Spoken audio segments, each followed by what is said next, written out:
пришел год сфотографоваться под червоно-белыми снегами у центра города Кобрина. Я еще раз означаю, у центра самого города Кобрина. Это маленькая перемога. Ну, пока что маленькая. Олександр Васильович, ви організатор цього мероприємства.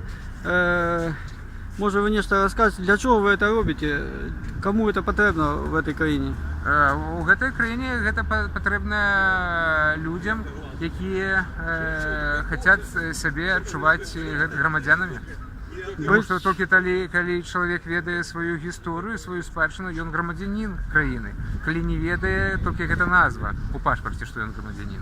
Гэтым пікетом ми показуємо тим людям, які бачать це, і молоді, яку не адукують по історії.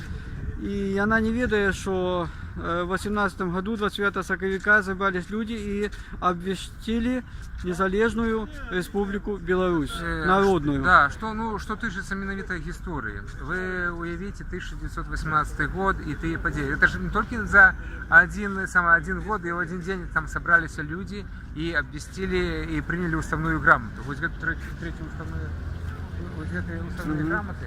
Вот тут висит другая уставная грамота. Это ж ранее будується маленький подмурок, потім інший. І ось то, що 25 сакавіка 1918 года була видадена третя уставна грамота, яка обвящала об незалежності країни. Перед цим була шмат праці зроблена людьми. И люди збиралися на з'їзді, вибирали секретаріат і Центральну Раду Білоруської Народної Республіки, яка дійничала і в условиях окупації, в условиях війни.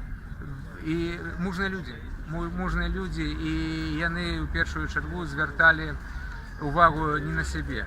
Вони в першу чергу звертали увагу на країну, на її громадян. Вони клопоталися об цій території. І ось виник этому про 100 год наша країна у 91-м году ми отримали ось поки незалежність де юре, я лишу. Ну, крок за кроком ця незалежність стане де факто. Дякую вам.